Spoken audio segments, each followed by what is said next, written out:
My name is Aaron. I'm one of the pastors at Element. Why don't you stand with me for the reading of God's Word? And this is Psalm 130, verses 3 and 4. This is what it says. If you, O Lord, should mark iniquities, that means keep a record of sins. O Lord, who could stand? But with you there is forgiveness that you may be feared. Let's pray. Father, this morning we ask that you would teach us what it means to understand that if you did keep a record of our sins and that Christ had never come, there would be no way we could ever stand before you. But in grace and mercy, you have come to rescue and save us and draw us to yourself. And we thank you for that so that we get to live in this new, redeemed life that is centered upon you. So today, teach us what it means to live in that, to trust you, and to glorify you with our lives. Amen. Have a seat. All right, so we are doing this series through forgiving and forgiveness. We are taking this series, as I said, directly from Tim Keller's book called Forgive. It's one of the best books I have read this year. I was talking to the staff, and I said, I wish I could write this well or just speak this well, maybe preach this book front to back. And they said, oh, you should do that. So here we are, 8 weeks into the series. Your home stretch. After this week, you got 3 weeks. We're going to bring this all together because we need to understand what forgiveness is, how to forgive one another so we can extend that to others around us. Now, we're doing this series because we as a church family need to understand what authenticity in our lives looks like with one another so we can be a deeper centered gospel community. Now, I keep acknowledging it is summer, and if you're gone, please listen to the week before, the weeks that you've missed, or watch the YouTube podcast or YouTube. Just keep up to date because they do all go together. Each one will sit on its own. If you're new this morning and you're like, you're going to know, it's going to be fine. It'll sit on its own, but they do go better together. Now, I'm going to briefly recap what we talked about the first couple weeks of this series. We even have an infographic in week 2. If you're a visual learner, yay. Okay. Works for you too. But there are 3 basic dimensions of Christian forgiveness. The first one is the vertical, and that's where it starts. It is God's forgiveness of us. God's forgiveness of us. Then it comes that internal as we begin to deal with that and understand God's forgiveness first of us. And then we can look at those who have wronged us and understand that in light of what God has first done. And then third, there is the horizontal. That's where it begins to go out of us towards other people to reconcile with others. The horizontal is based on the internal is based upon the vertical. The first part of forgiveness does not start with our heart or how we feel. It starts with God. It starts with the vertical. We must recognize our need for and our reception of forgiveness from God. Fundamental to how we will forgive other people is our own understanding of God's forgiveness first of us. This is what we understand in the good news of what the gospel brings. It's why Jesus saves us, so that we could be a people who understand why we need the removal of our guilt and shame. And it gives us the resources necessary then to offer forgiveness to other people. We get to be God's ambassadors in the world to those around us. Now, today's going to be a nice little side excursion. If the last weeks were kind of heavy for you, this week will be better. Yay, you're welcome. We'll take a little breather before we hit the last 3 weeks, which are going to be very practical. I'll give you a lot of practical steps in those last 3 weeks. But we have to understand where we are, and that we have this thing called guilt and shame that most of us carry. And a lot of people don't even use those words. We don't know how to put our finger on it and name it, but that's really what makes us live our lives the way that we do. That our past really does affect our current and our future. When we talk about God's forgiveness, some people say focusing on the past makes us live in the past. But what you have to understand is all of our lives are lived out of the past. Every decision we make is because something else has already happened. We're making decisions based upon other decisions. And for the most people, we have this low-level sense in our lives that there is just something wrong, and we can't put our finger on it. Now, the scriptures call this guilt and shame. Our culture will call it different things. In 1887, Friedrich Nietzsche said that as more and more people rejected religion and God, all of these older moral reflexes that had created those experiences of guilt and shame would start to just go away. Get rid of religion, guilt and shame goes away. Sigmund Freud comes along, and he teaches that human beings are crushed under guilt and shame, but those are imposed upon you by families and tribes and religion, and in his words, other oppressive, life-suffocating cultural institutions. And he taught that freedom will only come when you can analytically remove those social structures, get rid of all of those things, and all the guilt and all the shame would be removed. Karl Marx comes along. Karl Marx talks about guilt and shame, but he had this thing that comes about social order and class structure, and they place these things upon you to keep themselves in power and keep you under their thumb. Marx, Freud, Nietzsche, they're all very popular today, and a lot of social movements that push for the secularization of Western society. But what they predicted, that if you got rid of all these societal institutions, that guilt and shame would go away, it's not true. It hasn't happened. They said, oh, guilt and shame will only be in these little isolated pockets of religious communities. Not true. Over the last 2 decades, guilt and shame has actually increased. The more that we have gotten rid of God in American life, the more that guilt and shame has increased. We have made ourselves and our truth the center of our lives. People say, oh, this is my truth. It's my life. Wilford McClay wrote this article called The Strange Persistence of Guilt. And in it, he said, what has happened is now people have a pervasive need to find innocence through moral absolution and somehow discharge one's moral burden. Yet the fact is that the conventional means of finding that absolution, or even keeping the range of one's responsibility for sins within some kind of reasonable boundaries, are no longer generally available. And you're like, you lost me in the middle of that. Okay, let me explain what that means. He says, by rejecting God, we've made it worse. That's what we've done. He argues in this article how today we have this new reverse shame honor culture where victims and people who are marginalized gain greater honor, and we do that as a response trying to make ourselves feel better. That as sinners are trying to discharge our guilt without admitting we're sinners by saying, oh, we will lift up these people so I feel better about myself. He says, making a claim to the status of certified victim or identifying with victims offers itself as a substitute means by which the moral burden of sin can be shifted and one's innocence affirmed. Now, it's all psychological speak. I get that. The Apostle Paul in Philippians chapter 2, verses 12 and 13 says, my beloved, as you have always obeyed, so now not only in my presence, but much more in my absence, work out your own salvation with fear and trembling, for it is God who works in you to both will and to work for his good pleasure. Last summer, Steve Pruitt did this great message explaining what this means because we get it all out of whack. You know, this doesn't mean that you work out your own salvation. What it means is there is unity in the body as we live out what God has already done in context. McClay in his article will say that our culture has come to a place where they actually are trying to work out their own self-salvation by fear and trembling of either themselves or other people. And this is why I thought a good title for today's message in this Forgive series would be Our Need. Because we need to find a way to deal with our guilt and shame, or whatever you want to call it that is in your life. Because if we don't, we're not going to learn how to properly forgive. Sometimes I can walk up to people and I will say, hey, can we meet sometime soon? And I will tell you probably 80% of the time, the response I get is, why, what'd I do? Right? All the time. I know this as well. Some of you ask, hey, Aaron, can we meet? And I'm like going, what did I do or what did somebody else do that I'm going to have to deal with now? What's happening with all of this? All I can think if I did something wrong. And see, we've all got that just a little bit. Someone asks to talk or meet and you can only think it's bad news. That is that innate guilt. That inside something is just wrong.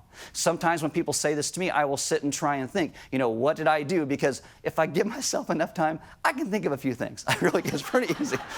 But there was even once I asked to talk to somebody at Element, and it was really to thank them for something that they were doing, but I wanted to do it more personal than just on a Sunday morning walking by and saying, hey, thanks. And so I said, hey, can we meet? They left Element.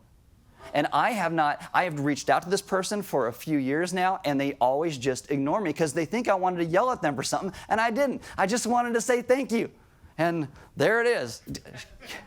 I'm not going to tell you, some of you guys might even know who it is. Anyway, it's really hard when there's no resolution. And the Forgive book goes into great detail about we have this modern mindset. They say we have a sensation of anxiety and shame whose center cannot be located and therefore cannot be placated. Meaning our Western culture today has done everything we can to say, I don't believe in God, don't believe in heaven, don't believe in hell, I don't believe in moral categories, and it has made everything worse because now that guilt, that shame, that anxiety, that low-level thing that sits there, it just cannot be eradicated. We will say, well, I don't believe in sin and I don't believe in guilt. And yet there is a voice inside of us that tells us that it's foolish. And secular culture has no answer to that need. It's kind of like our government where we just keep, spending and kicking the can down the road. This is what we do with that low-level anxiety. We keep trying to bury it and not talk about it and think something else is going on. We just keep not dealing with it.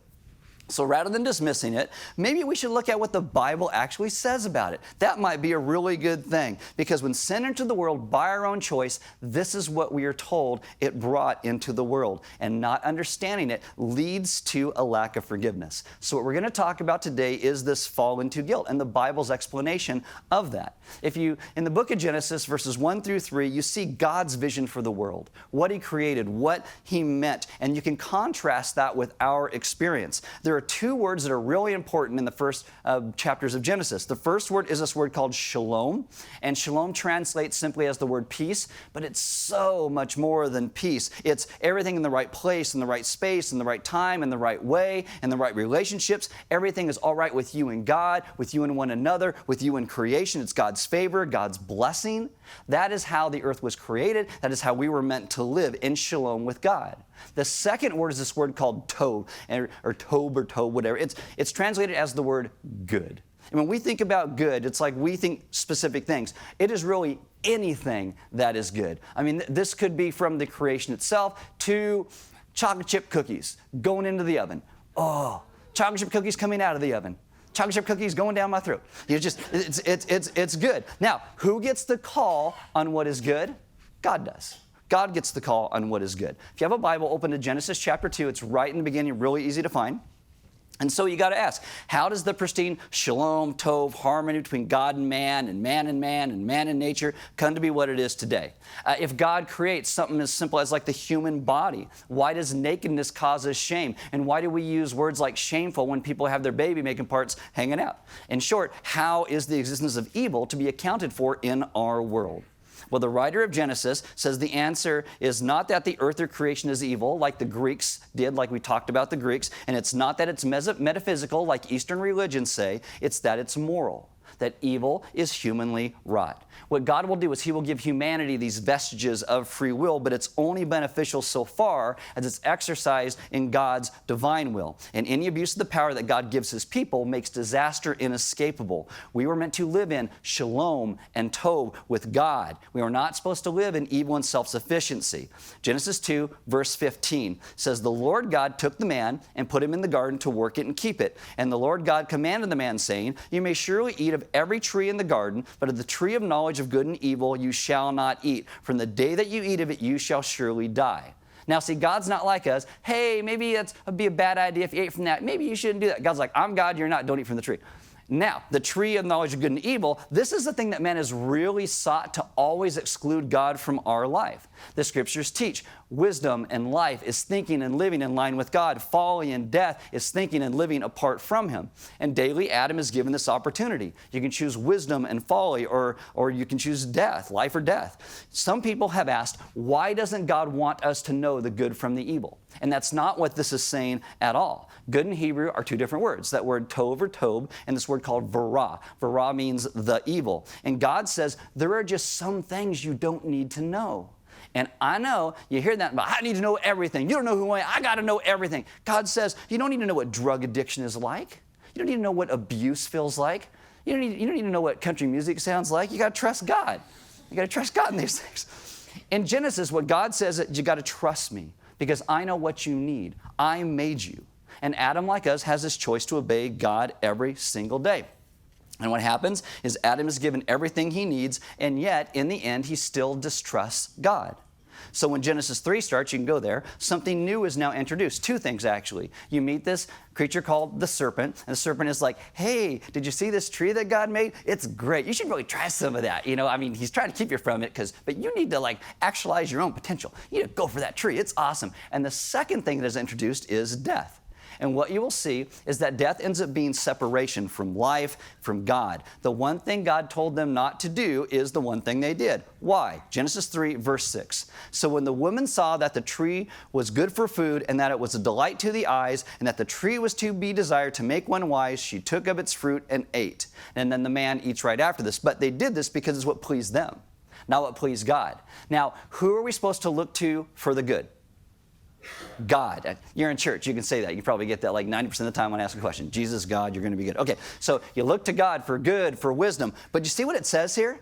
When she thought the tree was to be desired to make one wise. She's looking to the tree, not God, to make her wise. That's where her focus is. I know, you can make all kinds of fun of this because people do this today. They go in the woods like a bunch of hippies and they're hugging trees. Oh, I love the trees.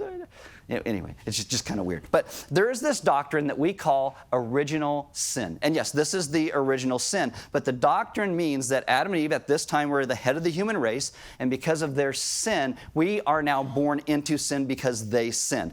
In the book of 1 Corinthians chapter 15, verse 22, this verse starts like this: For as in Adam all die.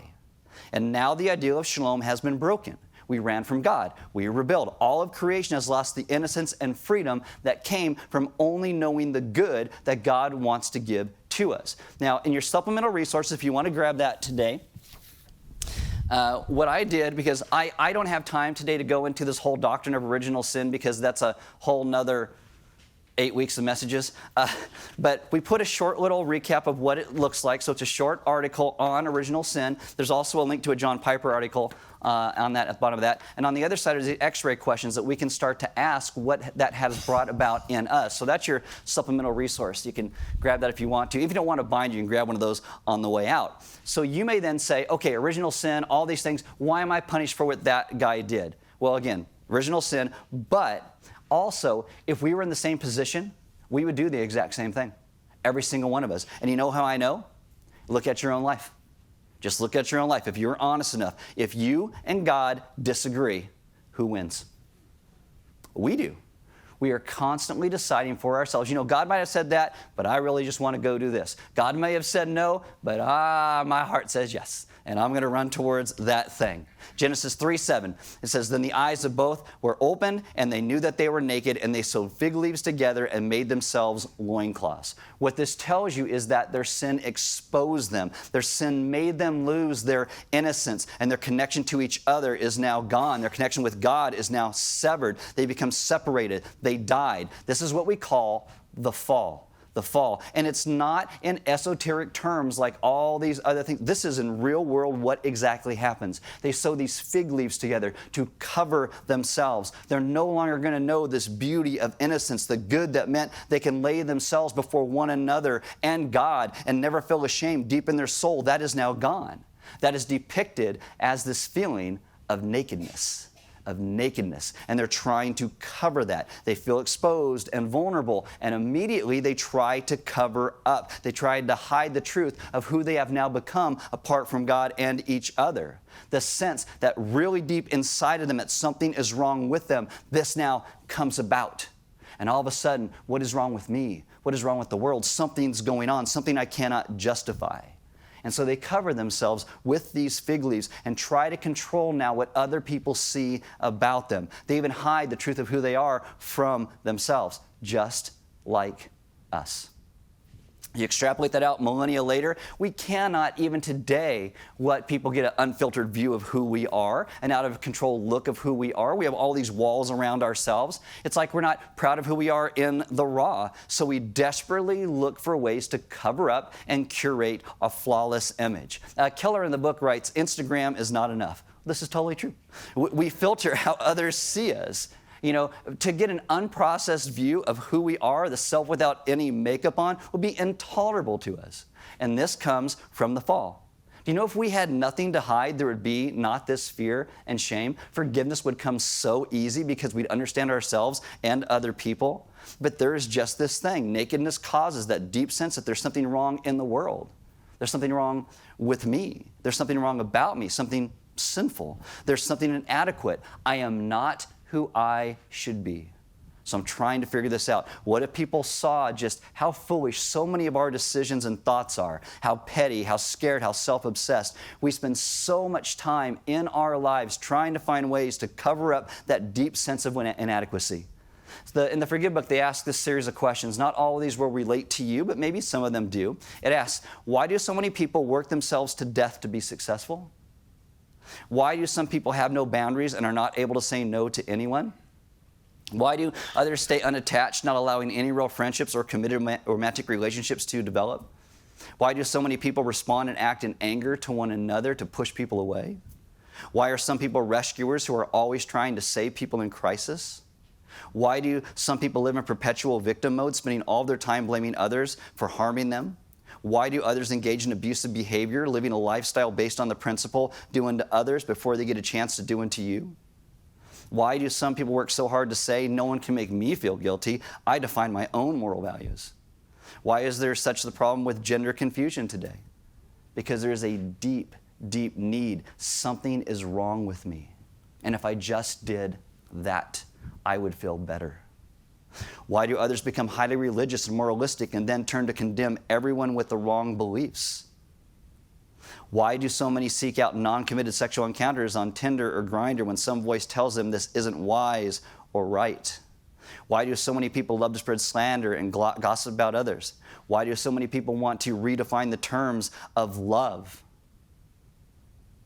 in their own terminology so they feel better? Why do we want to believe that all people in leadership are on the take or that all institutions are corrupt? It is fig leaves. We're trying to cover ourselves. Your work could be a fig leaf. It can. Holding on to your youth for a lot of people becomes a fig leaf. A desperate need for acceptance can be a fig leaf. They are all efforts to deal with our unacceptability, our unlovability that we all have. And I will tell you this, fig leaves don't work. Fig leaves don't work. If you had actual clothes made of fig leaves, they'd fall apart all the time because that's what fig leaves do. They just fall apart. So is there any way that God could restore us to the place where we can again know His good? Well, yes. Genesis 3, verse 9. So God comes walking, it says, in the cool of the day in the garden. But the Lord God called to the man, and He said to him, where are you? So again, God's walking in the garden. He calls out to this man, where are you? Does the creator of the entire universe have a hard time finding naked people in a garden? No. No. It's like, where did I leave my rake? Where did I leave my shovel? Where did I leave that naked person? They're not hard to find, okay? When God says, where are you, it means, where are you now? Genesis 3, when this happens, it's written like a legal treatise. So they're like these questions of, hey, I'm asking you some legal questions. What's going on? You weren't satisfied with the world I placed you in. You ran after yourself. You tried to create this reality apart from me. You didn't like the hierarchy, so you went outside the boundaries you were created for. So where are you now? Where are you? And this happens today in our lives, especially in our relationships, because we run from the forgiveness and reconciliation that God calls us to and they fall apart. And we're angry and we're miserable and we're sad. And God says, where has following you led you? It leads us to this place where we have broken relationships and broken lives. But the beauty of the garden is that God came looking. It's God who came looking for us. It is God who sends His Son to come and die for us in our place. Now, God will get their attention, and God will speak to the serpent and the man and the woman, Genesis 3:15, and this is what He will say. I will put enmity between you and the woman, and between your offspring and her offspring. He shall bruise your head, meaning Satan will be crushed when Jesus comes, and in the meantime, you shall bruise his heel. Now, this is extrapolated out throughout the Scriptures in what we call the gospel, the good news. That when you hear the word the gospel, all it means is good news. And so when we talk about the good news, this is the good news. Theologians call this the proto-evangelion, the preaching of the first gospel. Now, who preaches the first gospel? Usually when you see God in the flesh walking on the earth in the Old Testament, we call this a theophany, and it's typically Jesus. So Jesus promises that He Himself will come and take care of the mess that we have made. So what we have to do is start where God starts, so we understand our need. If we are not willing to hear the Bible's teaching about where this sense of nakedness or shame or anxiety or whatever it is comes from, if we don't recognize the fig leaves in our lives, we are going to be and stay trapped. What does this have to do with forgiveness or our shame? This shows why God's forgiveness is key to understanding our lives. What we need to see is Genesis 3 introduces that sin is rebellion. It is disruption. It is what leads to all these feelings of shame and guilt. But what you also have to understand is Genesis 3 is not how the story began. That is not how the story began. And here's your good news. It's not how the story ends. The story doesn't end with Genesis 3.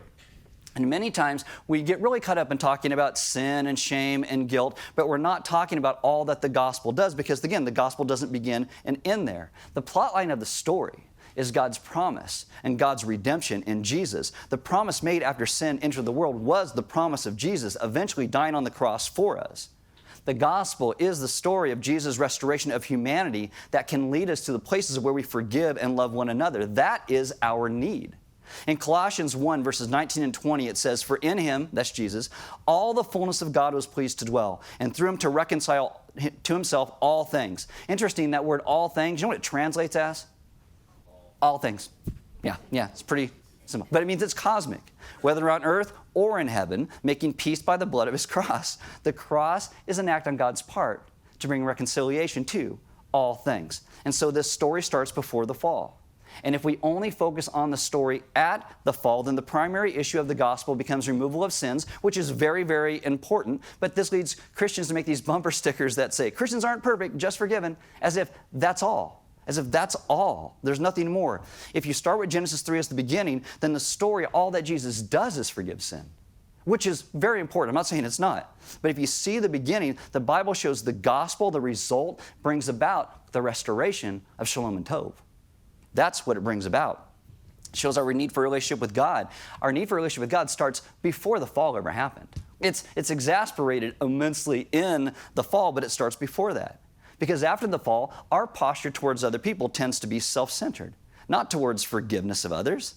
It's not towards restored relationships. We spend so much time today trying to make other people know what they aren't. You're not good enough, you're not holy enough, you're not sanctified enough, you're not righteous enough. And guess what?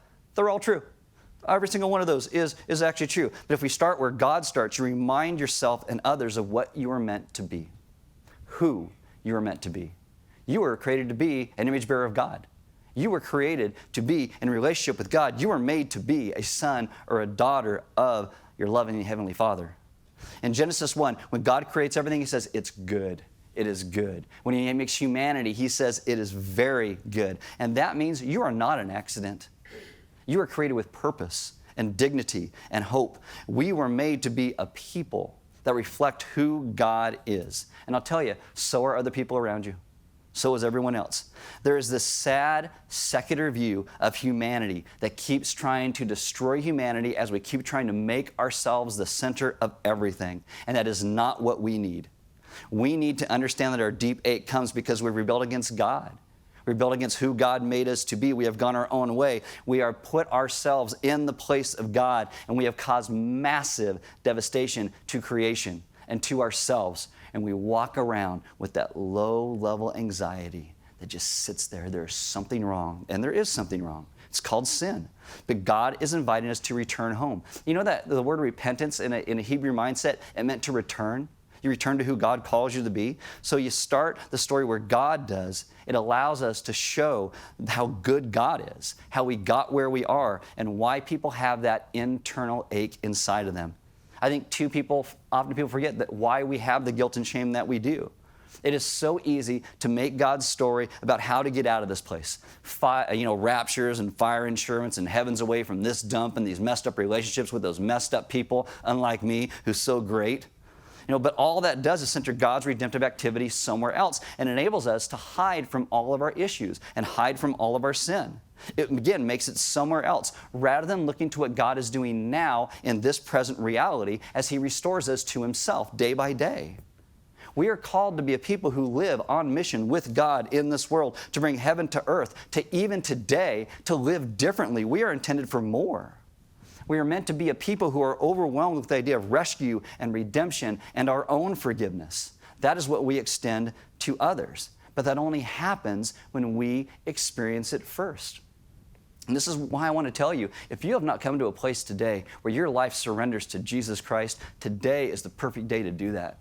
It's the perfect day to surrender all that you are to Him. We use these terms of being born again as God makes us spiritually alive again because we are born spiritually dead. And if you want to live in this restored relationship of shalom and tov with God, you surrender all that you are to all that He is. And you ask Him and trust Him to be the Lord and Savior of your life. We don't need to run from our need. We need to understand our need. Our need is for Him. And everyone else's need is for Him. 2 Corinthians 5:21 puts it like this: For our sake He made Him, Jesus, to be sin who knew no sin, so that in Him we might become the righteousness of God. And this is really what the Scriptures are all about: the glory of God, the redemption of man, the revealing of Jesus Christ. We get forgiveness and salvation, but it is still all about Him. God does not choose to save us because we are so good or because we're so lovable, but because He is good. 1 Corinthians 15:22, what I said starts like this: For as in Adam all die, this is how that verse ends. So also in Christ shall all be made alive. Jesus reverses what we brought about in the place of the fall. And this is why we trust Him and surrender our lives to Him. Understanding our needs leads us to the place where we can understand other people's needs, because we all need Jesus. And by God's grace, that is who we have. I know today this is a little side excursion, but I'm resetting the foundation of where we are to understand. But we have to understand that we surrender our lives to Christ. And when we do that, we get to be a people who live in God's grace. We get to be a people who become born again. We get to be a people who start to begin to re-experience the restoration of shalom and tov.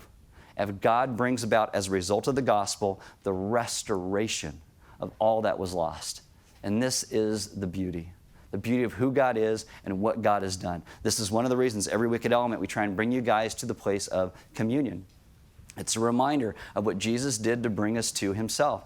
Communion's not magical. Communion is not something where you take it and all of a sudden you are like the most spiritual person in the world. It's a reminder because Jesus says, you do this in remembrance of me, of what I have done, what I have come to do. That promise that took place all those millennia ago, back in the book of Genesis, when He shows up and says, you did this, Jesus comes and He promises Himself, and then He comes bodily to give Himself for us in our place to bring us back into relationship with God again. All that we broke, Jesus is the one who is bringing restoration to it all. And this is why we surrender ourselves to the King that made us, the God who calls what is good, and we trust Him in what that goodness is. And this is why, if you want community, you break that cracker like Christ's body was broken, you dip it in the wine of the grape juice as a reminder and remembrance of what Christ has done. If you need prayer, maybe you are someone who has never really trusted Christ, you've never surrendered, you have this low-level ache of something, there's just something wrong and I don't know what to do with it. You have a million fig leaves you're trying to weave into a suit of some sort around your life, and you want someone to pray with you, they would love to pray with you. We would love to talk through these things and introduce you to who Jesus is and what He is doing and how He calls us to Himself. Now, we are a church that doesn't pass a plate for offerings. What we do is we have offering boxes on the side wall. You can give online. But we believe that we give because God has first been generous to us. And that enables Element as a church to be generous to the community around us as well.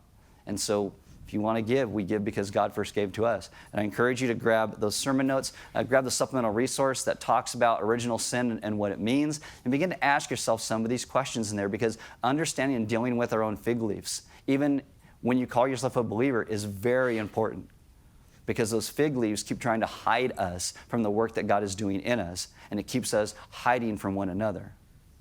It's interesting, Michael, we recorded this podcast this week, and he pointed this thing out, which is, I was like, oh yeah, that's true. They try to cover themselves with these fig leaves. And what God does when He shows up is He actually will slay an animal and cover them with animal skins. So even our trying to cover up isn't proper covering up.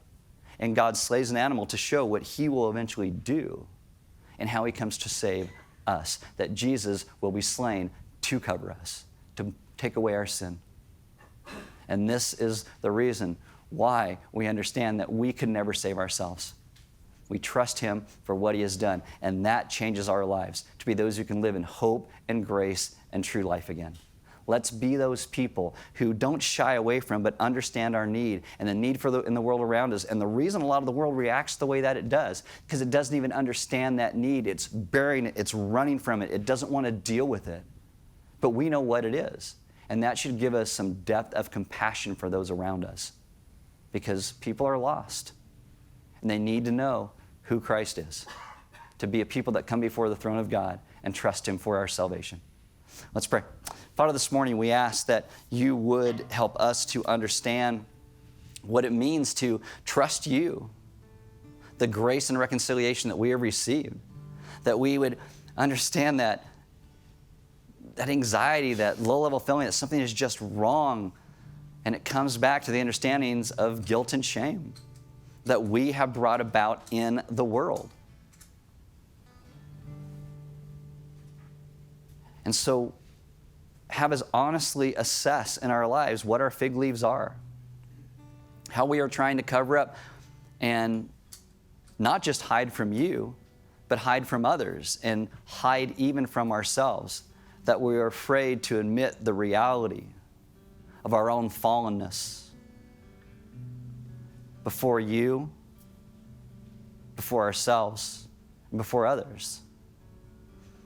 And so teach us to come to a place of trust in you so that everything can just be laid bare. And we would begin to live and walk in freedom and hope, and understanding our need is what our entire world needs, which is you. Have us, as we walk through this next piece of laying that foundation of forgiveness, to understand what you have done to bring us to yourself, what it cost, and the benefits that we now get to live in because of your grace and mercy. Have us stand just in awe of what you have done, so that we could then stand bare before you, knowing that as you see us through Christ, and that there is righteousness placed upon us. And again, that we could then live in freedom and hope. And we would offer that to the world around us. We ask this in your Son's good name. Amen. What I want to encourage you guys to do right now, and this is hard. I do not think this is easy, but ask God in the next couple moments to reveal to you what your fig leaves are. What do you try and hide yourself with from God or from other people, or even from yourself? Is it a self-conscious thing? Is it a subconscious thing? Are you like, I'm just so confident, and that's what you show to other people, but inside you know you're not? Is it a sense of humor that kind of keeps everybody else at bay? Is it a sadness where you just kind of walk around kind of mopey all the time because, hey, I got, and then people are like, oh, what's your fig leaf? Ask God to define and show what that is to you. And then because of your love for him, allow him to dismantle that fig leaf and maybe begin to show you what it would be like to live a life without that fig leaf at the center of what you do and who you are.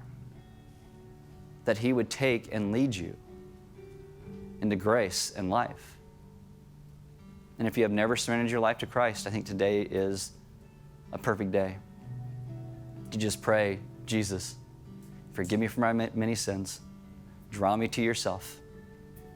I want to be a child of yours, and start that journey. And if you do that, let us know, because we'd like to help you in that journey as well. God is amazing and wonderful. He doesn't shy away from showing us our need, but he also shows us that our ultimate need in the end is for him and what only he can do. We do not fix our fig leaves by ourselves. It is only through his grace and strength. So ask him to show you.